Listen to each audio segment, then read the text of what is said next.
I remember the day I gave up my driver's license. It wasn't forced on me. No doctor's orders, no incident, just quiet morning. The sky was pale gray, like it couldn't decide whether to rain or shine.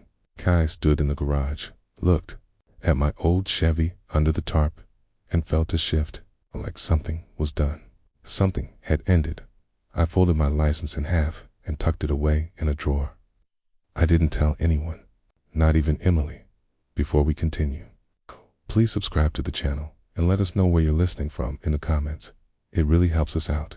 Emily is my daughter, my only child. She's a good woman, or at least I thought she was. She checks in, brings groceries sometimes, drives me to appointments when she remembers. I know she's busy with her job, her husband, the 2 boys. Life moves fast when you're in your 40s. Still, I raised her better than this. A few months ago, I noticed something odd. The garage felt emptier. I thought maybe I'd just moved some things around and forgotten. But then the tarp was gone. Then the toolbox. Then the car. The '59 Chevy Impala, red as blood, clean as Sunday morning. The last thing I ever bought with my own father's inheritance. And the first thing I ever restored with my own hands. Walked out into the driveway like a man searching for a lost dog. Stood there, blinking in the sun, thinking maybe I moved it. Maybe it's at the shop, but I already knew. Deep down, I knew. That evening, I called Emily, calm voice, soft tone. Hey, sweetheart, you know where the Chevy went? There was a pause. Then that tone I hate, the one where she talks to me like I'm slow. Oh, Dad. Yeah, about that. It wasn't running. The garage was cluttered. So, we had someone come take it off your hands. It's for free, even. Isn't that great? I couldn't speak. I swear to you, for the first time in my life, I felt my heart drop into my stomach. Not just because of the car, but because of the way she said it. Like I was some old man with junk in the yard. Like I didn't matter anymore.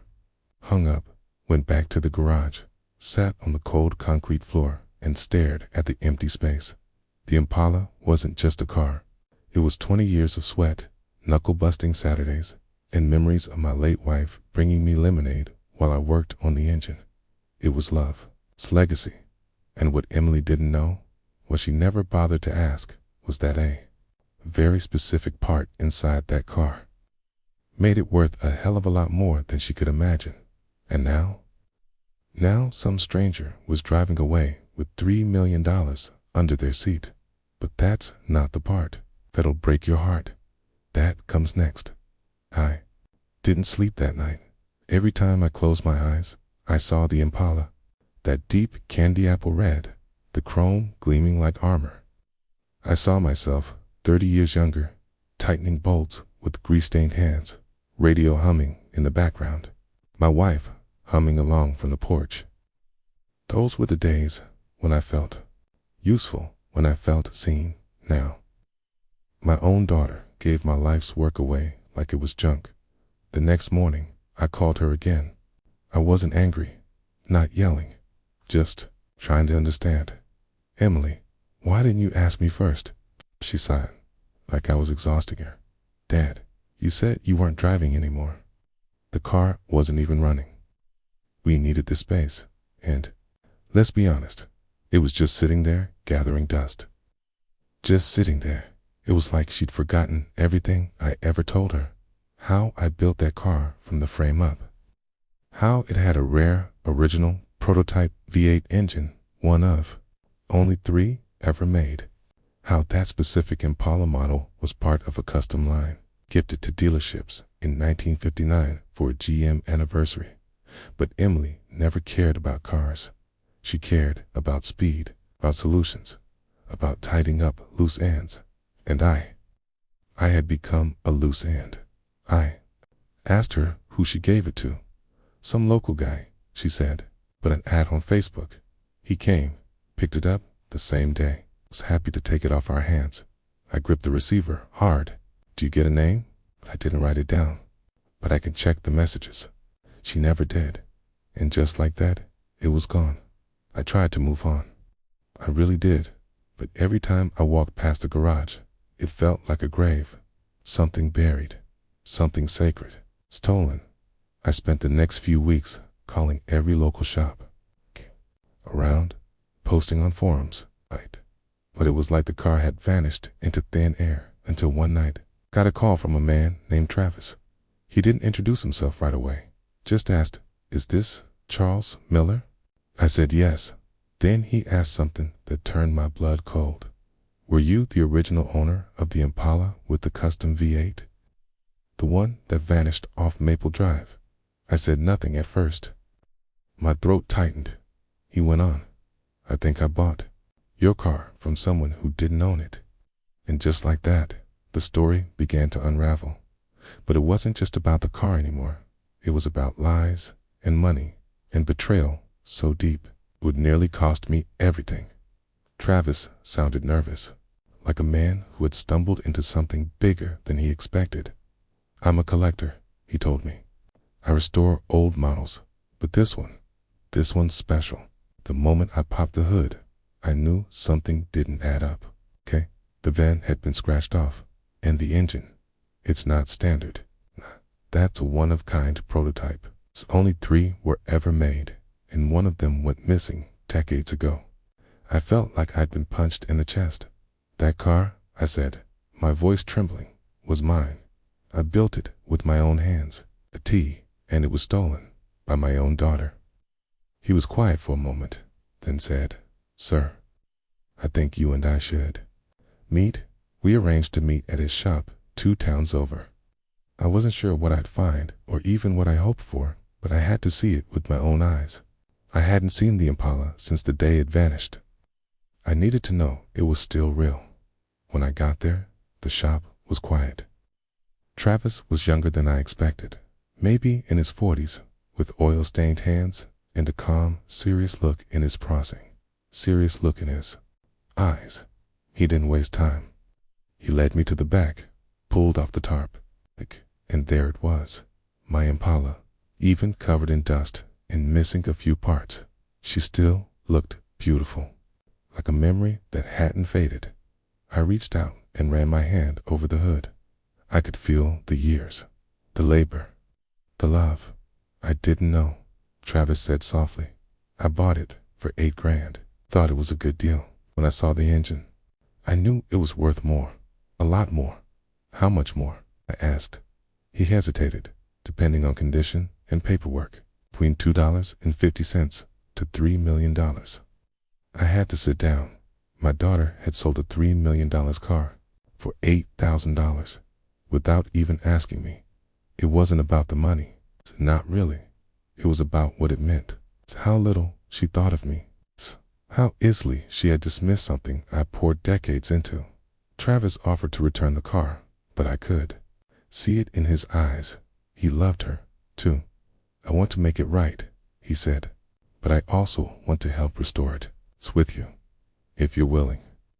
For a moment, I said nothing. Then I nodded. We shook hands, 2 men brought together by one mistake, and maybe a bit of fate. But this wasn't just about fixing a car, anymore. This was about reclaiming my voice and exposing the truth, even if it shattered what was left of my family. I drove home in silence that night, my mind buzzing louder than the old pickup beneath me. The image of the Impala, sitting there like a forgotten piece of my soul, refused to leave me. But what haunted me more was my daughter, Emily, my little girl, who used to run to me when I came home from work, arms outstretched and eyes shining. She used to call me her hero, her big, strong daddy. Now she saw me as, what? A burden, a man too old to matter. Somewhere along the line, I'd become invisible in my own house, and I hadn't even noticed when I got back home. I didn't say a word to her. I couldn't. Not yet. Instead, I walked into the den, shut the door behind me, and pulled open the old file cabinet I hadn't touched in years. Inside was the original title, the custom patent I had filed back in 1975. Photographs, blueprints, proof that the car was mine and that it wasn't just a hobby, but a legacy. That car was supposed to be hers one day. If she had only asked, if she had only cared enough to see what it meant to me. But she hadn't. She'd seen a chunk of metal collecting dust in a garage. She wanted it gone, out of sight, out of mind. Like me, the next morning, I sat at the kitchen table with a strong cup of coffee. Emily walked in wearing her usual hurried expression, scrolling through her phone like the world inside it mattered more than the one in front of her. "Good morning, sweetheart," I said quietly. She barely looked up. "Morning." I waited a beat. "Do you remember the Impala?" She blinked. "What? The car in the garage? My Impala?" She shrugged. "Oh, yeah, the one I sold. Just like that. No remorse. No hesitation." I set down my cup. "Do you know what that car was worth?" Another shrug. "I don't know, Dad. 5, maybe 10 grand? It was just sitting there. I thought it was junk, okay?" I let the silence hang between us like a weight. It was worth $3 million. That made her look. Really look.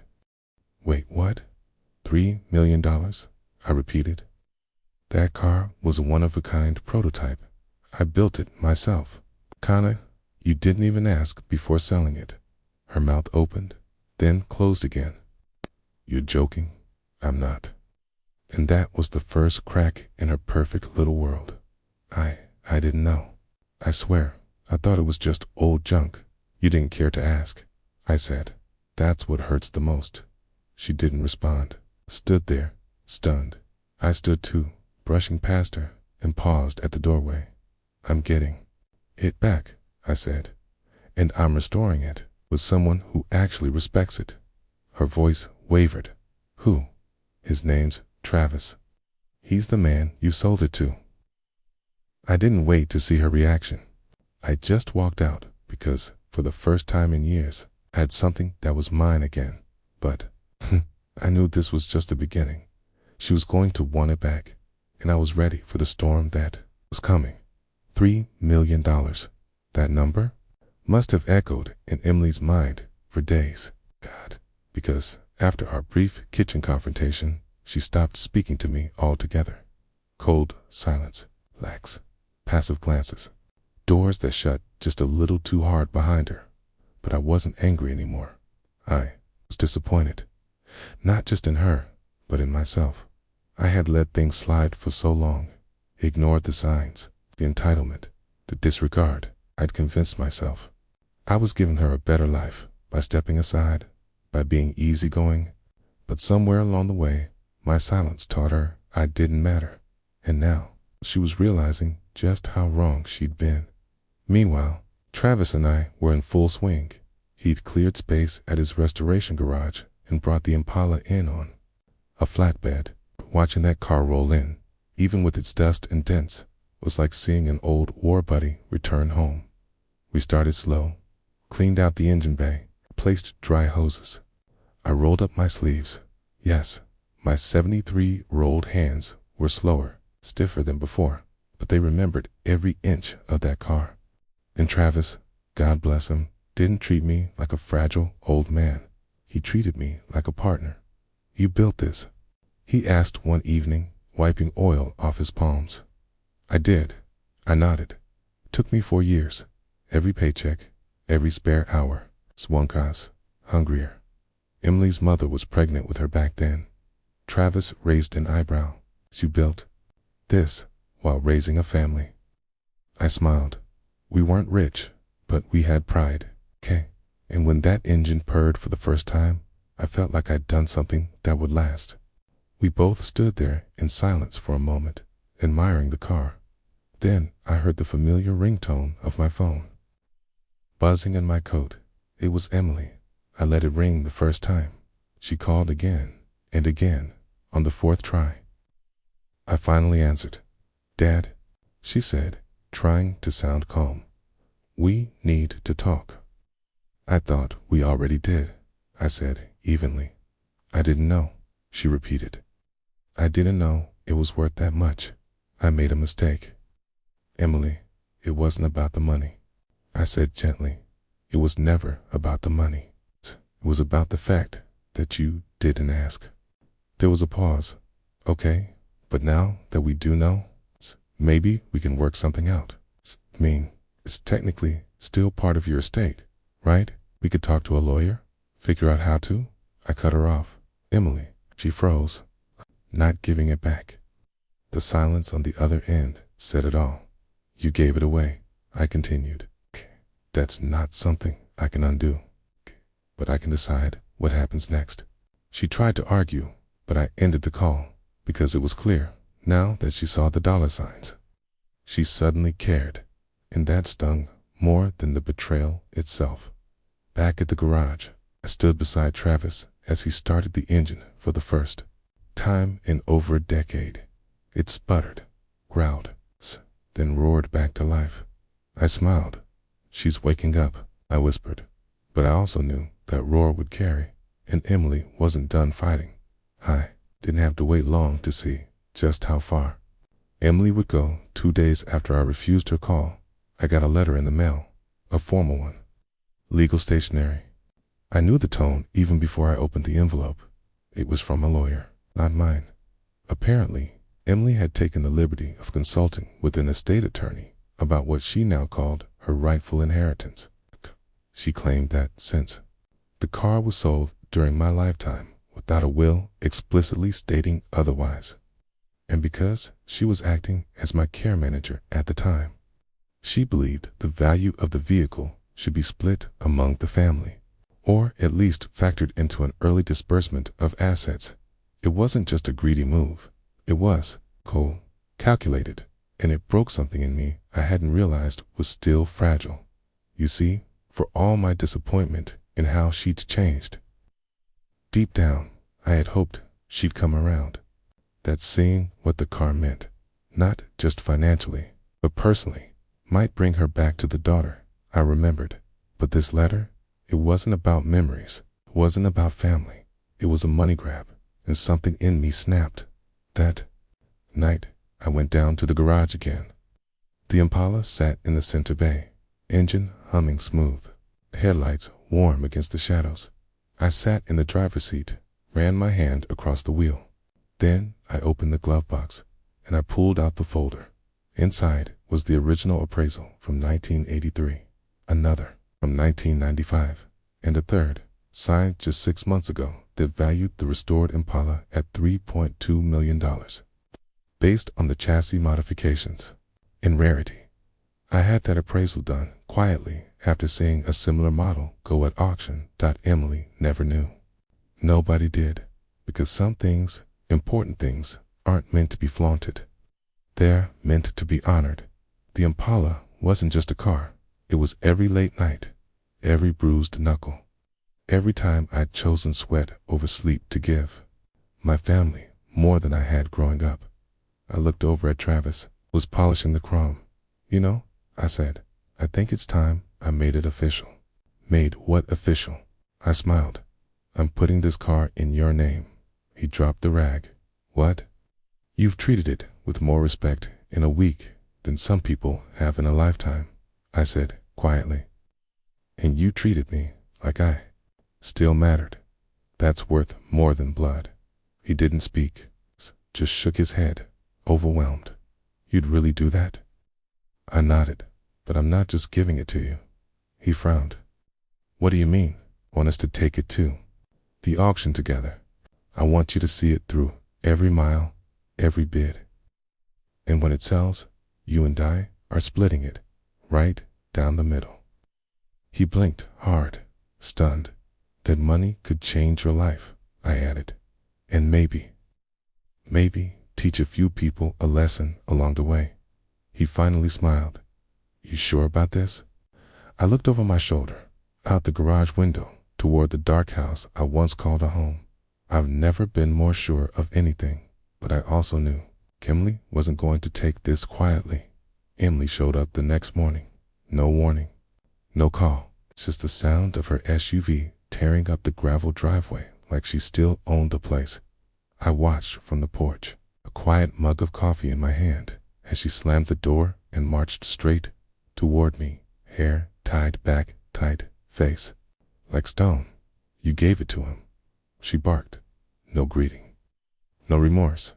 I didn't answer right away, just sipped my coffee and waited until she was close enough to lower her voice. You gave Travis that car, she repeated, her tone somewhere between disbelief and fury. I set the mug down gently. I didn't give it away. I signed over co-ownership. He and I are selling it. Together, she scoffed. You're not thinking clearly. That car was an asset, family property. You don't get to just hand over something worth millions to some mechanic. I looked her square in the eye. Funny, that mechanic was the only one who didn't treat me like a burden when I needed help. She flinched slightly, enough to show the words stung, but she didn't back down. I've talked to a lawyer, she said, and I know for a fact you are not supposed to make large asset transfers under medical duress or diminished mental capacity. There it was, the insult behind the concern. You think I'm not in my right mind? I asked softly. I think, she said, you're letting your emotions get in the way of what's fair. Fair? Now, that was rich. I stood up slowly, not with anger, with the weight of years. Emily, I said calmly, do you remember the night your mother died? She blinked, caught off guard. You were 12. You crawled into bed beside me and said you'd never leave me alone. I said you'd take care of me, just like Mom did. Her face tensed, and I believed you. Even through your teenage years, even when you left for college and got busy, I kept believing you'd come back to that promise. I stepped closer. But what you've done this past year, selling off my things, whispering to lawyers behind my back, treating my life like a bank account, that's not care. That's betrayal. She crossed her arms, defensive. That car, I continued, was never about the money. It was about everything I gave up to give this family something better. I am your family, she said coldly. No, I said, you were. She recoiled. I didn't enjoy saying it, but it had to be said. You stood by and watched your own father grieve in silence. You assumed I was too old, too feeble to know what was happening around me. She opened her mouth, but I held up a hand. And now you're shocked I didn't reward you for that. There was a long silence. Then, for the first time, her voice cracked, just slightly. You really think some kid from the garage deserves that car more than me? I looked toward the driveway, where Travis was carefully wiping down the hood of the Impala, unaware of the war unfolding just a few feet away. No, I said. I think he earned it. And, just like that, she turned and walked away. Not storming, not slamming anything, just walking. But something told me she wasn't done yet, and I was right. 3 days passed. Peaceful, quiet days. The kind I used to dream of when the house was full of noise and unspoken resentment. Travis kept coming by. He'd bring breakfast sometimes, or just a coffee. We'd talk about the engine, the paint, old road trips I took with his father. Sometimes we'd just sit in silence while the wind rolled over the fields. It was the calm before the storm, because on the 4th day, a letter arrived. Not an email, not a phone call, a formal envelope, certified, stamped with the name of a law firm I'd never heard of. Inside, a notice of legal action. Emily was suing me to claim that I was no longer mentally fit to manage my own estate, that I had made irrational financial decisions under emotional distress, that I was being influenced by an outsider, Travis. She wanted full control of my assets, the house, the car, my bank accounts, even my pension. I sat at the table and read the letter twice, then a third time, and for the first time in this whole mess, I felt tired, not physically, but soul-tired. This was my daughter, my own blood, and she'd rather put me in a courtroom than have one honest conversation. Travis found me like that later that afternoon, still sitting at the table, the letter in front of me, coffee long gone cold. He picked up the envelope, scanned it, then looked at me. "You okay?" he asked. I nodded. "It's another chapter." He set the envelope down carefully. "You want me to call a lawyer?" "Okay." "No," I said. "Already have one." The truth was, I'd called Jack, the same man who helped me draft my will after Martha died. He was old school, but sharp as ever. Knew me well. Knew Emily too. I called him that evening. "This doesn't surprise me," he said on the phone. "Your daughter's been poking around your records for months." "What are my chances?" I asked him. He paused. "Legally, strong. Emotionally, that's a different story." And he was right. The pain wasn't in the lawsuit itself. It was in the memory of the girl who used to fall asleep on my chest after a nightmare.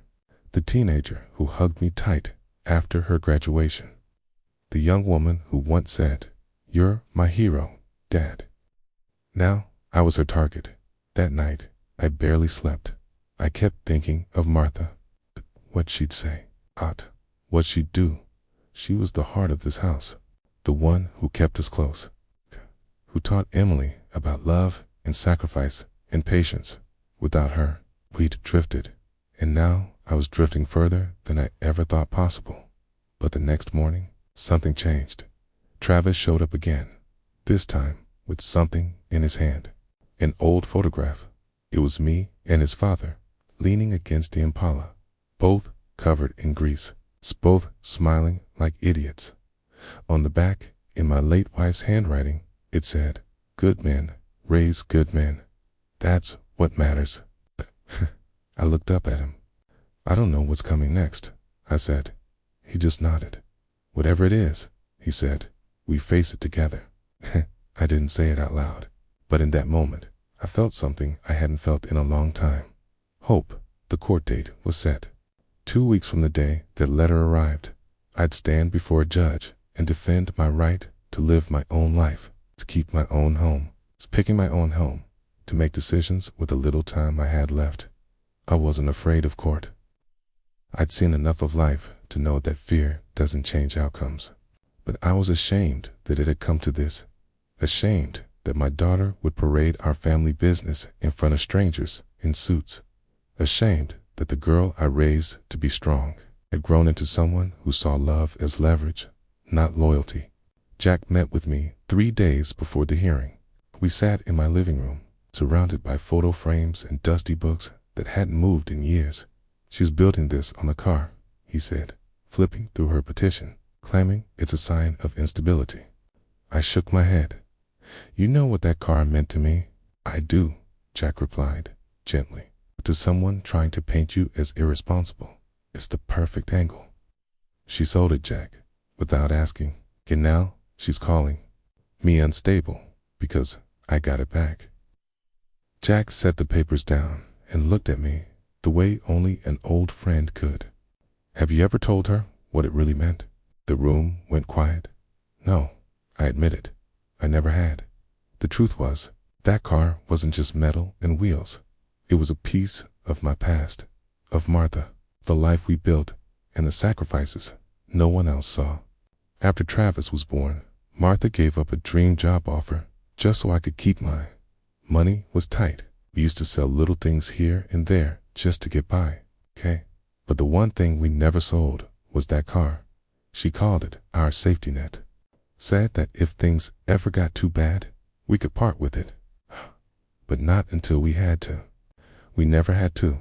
So when Martha passed and the house got too quiet, I'd sit in that car in the garage.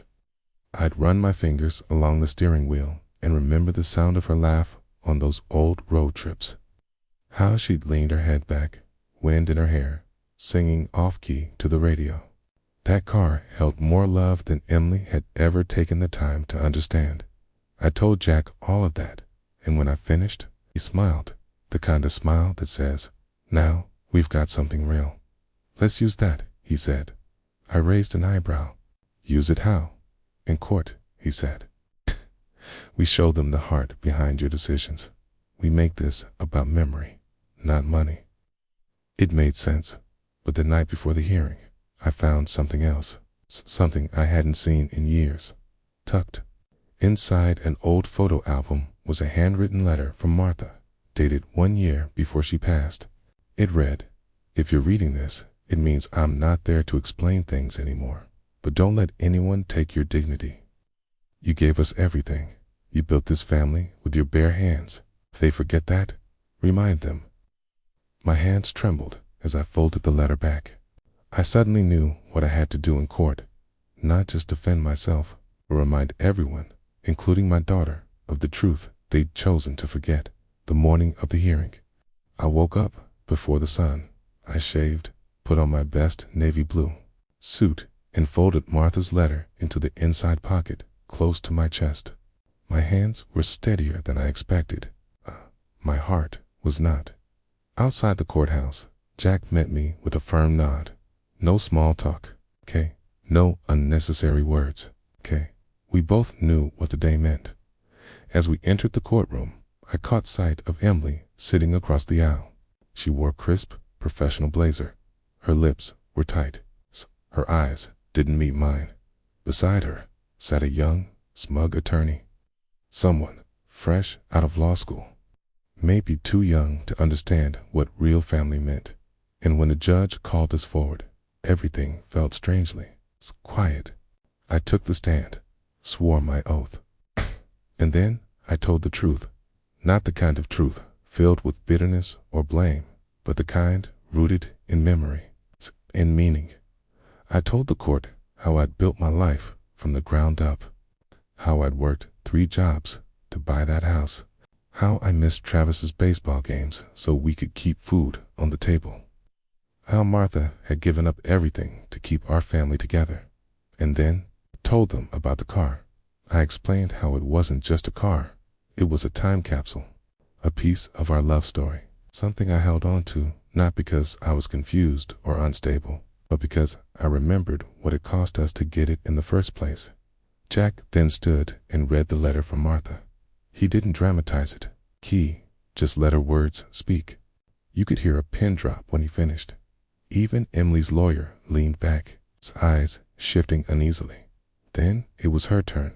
Emily rose slowly. She looked straight ahead, voice cold and calculated. My father is a man who refuses help, who isolates himself, who clings to old things instead of embracing reality. She continued. He spent over $100,000 recovering a car he didn't need, even as his health declined. That's not love. That's irrationality. He is not fit to live alone.